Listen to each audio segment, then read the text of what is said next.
Assalamualaikum warahmatullahi wabarakatuh. Bertemu lagi dengan channel CC Karuliani. Bagaimana kabarnya Bapak Ibu sekalian? Semoga semuanya tetap sehat dan selalu semangat.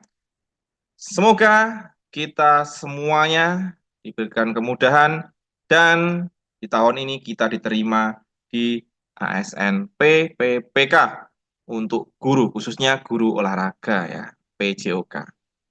Baiklah, tanpa membuang waktu kita marilah mulai membahas soalnya. Nomor satu, seorang pelatih olahraga ingin mempersiapkan timnya untuk menghadapi cuaca panas saat pertandingan. Strategi yang efektif untuk mengurangi resiko dehidrasi di lapangan adalah dengan A. Minum air sebanyak mungkin selama pertandingan, B. Memakai pakaian yang tebal untuk melindungi kulit, C. Menghindari minuman yang mengandung elektrolit, D. Memperpanjang durasi latihan untuk beradaptasi dengan panas, E. Menjaga konsumsi garam dan maksud saya menjaga konsumsi garam dalam diet atlet.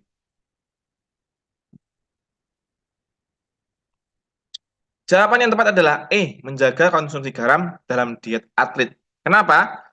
Dehidrasi merupakan resiko signifikan bagi atlet yang berolahraga di cuaca panas. Hal ini dapat menyebabkan kelelahan, kram otot, heat stroke, dan bahkan kondisi kesehatan yang lebih serius.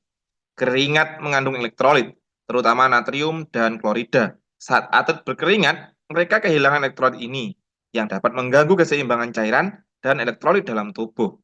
Menjaga konsumsi garam dalam diet atlet membantu memastikan mereka memiliki cukup natrium untuk menggantikan apa yang hilang melalui keringat. Natrium membantu tubuh menahan air dan menjaga keseimbangan cairan.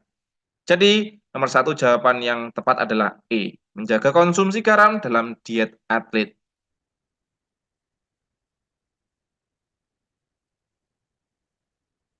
Nomor dua, seorang siswa sedang mempelajari tentang prinsip-prinsip dasar dalam latihan kebugaran. Salah satu prinsip yang penting untuk diperhatikan dalam program latihan adalah prinsip spesifikasi. Prinsip ini mengacu pada A. Penyesuaian intensitas latihan sesuai dengan tingkat kebugaran awal. B. Pemilihan latihan yang melibatkan berbagai kelompok otot. C. Memilih latihan yang sesuai dengan tujuan dan jenis olahraga yang dilakukan. D. Meningkatkan durasi latihan secara bertahap selama beberapa minggu. E. Menggunakan berbagai macam alat fitness untuk variasi latihan. Specificity, prinsip apa? Jawaban yang benar adalah C, specificity. Spesifisitas ya. Memilih latihan yang sesuai dengan tujuan dan jenis olahraga yang dilakukan. Penjelasannya, prinsip spesifisitas dalam latihan kebugaran menekankan pada pemilihan jenis latihan yang secara langsung menunjang tujuan dan jenis olahraga yang ingin dicapai. Hal ini berarti memilih latihan yang melatih otot-otot dan sistem energi yang digunakan dalam olahraga tersebut. Jadi kita harus spesifik latihan olahraga apa yang kita pelajari dan di situ menggunakan apa saja. Contohnya, seorang pelari jarak jauh akan berlatih dengan fokus pada latihan aerobik yang melatih daya tahan jantung dan paru-paru serta memperkuat otot-otot kaki. Dua contoh, pemain angkat besi akan berlatih dengan fokus pada latihan kekuatan yang melatih otot-otot besar di seluruh tubuh. Ketiga, seorang pesenam akan berlatih dengan fokus pada latihan kelincahan, keseimbangan, dan koordinasi tubuh. Itulah yang disebut dengan prinsip spesifitas. Maaf. Jadi nomor dua jawabannya adalah C, memilih latihan yang sesuai dengan tujuan dan jenis olahraga yang dilakukan, yaitu prinsip specificity.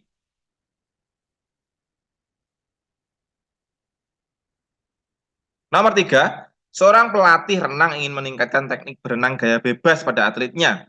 Salah satu aspek teknik yang penting untuk diperhatikan adalah A. Menjaga posisi kepala tetap rendah di dalam air. B. Menggerakkan kaki dengan gerakan cenderung terbuka. C. Menarik tangan ke arah luar saat menekuk siku.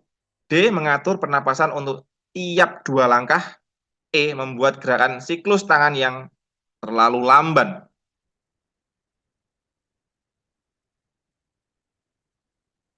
Jawaban yang tepat adalah A. Menjaga posisi kepala tetap rendah di dalam air. Alasannya apa?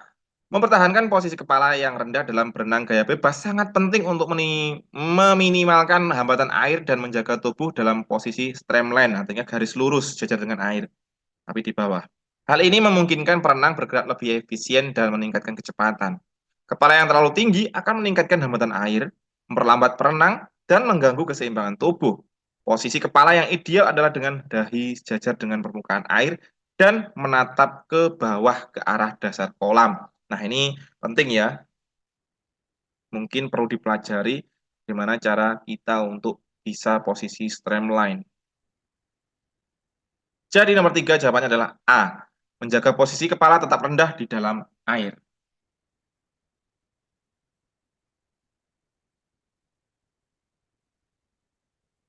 Nomor 4, seorang siswa sedang mempelajari tentang prinsip-prinsip biomekanika dalam olahraga.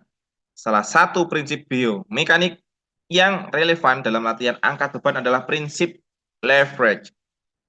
Prinsip ini berkaitan dengan A, menggunakan teknik pernapasan yang tepat saat mengangkat beban berat. B, memanfaatkan bantuan teman untuk menyelesaikan angkat beban. C, memilih peralatan latihan yang paling efektif untuk latihan angkat beban. D, menggunakan posisi tubuh yang tepat untuk memaksimalkan kekuatan.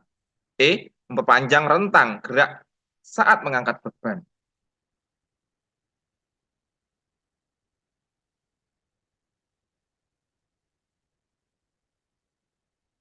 Jawaban yang benar adalah D, yaitu menggunakan posisi tubuh yang tepat untuk memaksimalkan kekuatan. Penjelasannya, prinsip leverage pengungkit dalam angkat beban berkaitan dengan memposisikan tubuh dan beban dengan cara yang memaksimalkan keuntungan mekanik otot-otot yang terlibat dalam angkatan. Hal ini memungkinkan pengangkat untuk menggunakan lebih sedikit tenaga untuk mengangkat beban yang lebih berat, sehingga meningkatkan efisiensi dan kekuatan selama angkatan. Posisi tubuh yang tepat dalam mengangkat beban melibatkan beberapa faktor seperti kesejajaran sendi, menjaga kesejajaran sendi yang tepat seperti menjaga tulang belakang netral dan menyelaraskan lutut dan pergelangan kaki, memastikan otot bekerja secara terkoordinasi dan mengurangi stres pada sendi. Penempatan kaki yang tepat memberikan dasar yang stabil dan memungkinkan transfer gaya yang optimal dari kaki ke seluruh tubuh. Lebar genggaman. Lebar genggaman pada barbel atau alat lainnya mempengaruhi distribusi gaya dan keterlibatan kelompok otot yang berbeda. Dengan mempertimbangkan dengan cermat aspek-aspek posisi tubuh ini, pengangkat beban dapat mengoptimalkan leverage dan memaksimalkan kinerja mereka selama angkatan.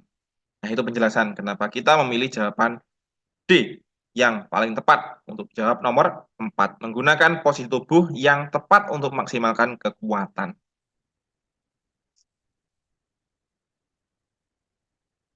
Nomor 5, seorang siswa sedang mempelajari tentang faktor-faktor yang mempengaruhi performa atlet dalam olahraga. Salah satu faktor yang sangat mempengaruhi performa atlet adalah faktor psikologis. Contoh yang tepat dari faktor psikologis yang mempengaruhi performa atlet adalah A, tingkat kelelahan fisik, B, kualitas pakaian olahraga, C, teknik-teknik latihan, D, motivasi dan fokus mental, E, suhu di lingkungan saat olahraga.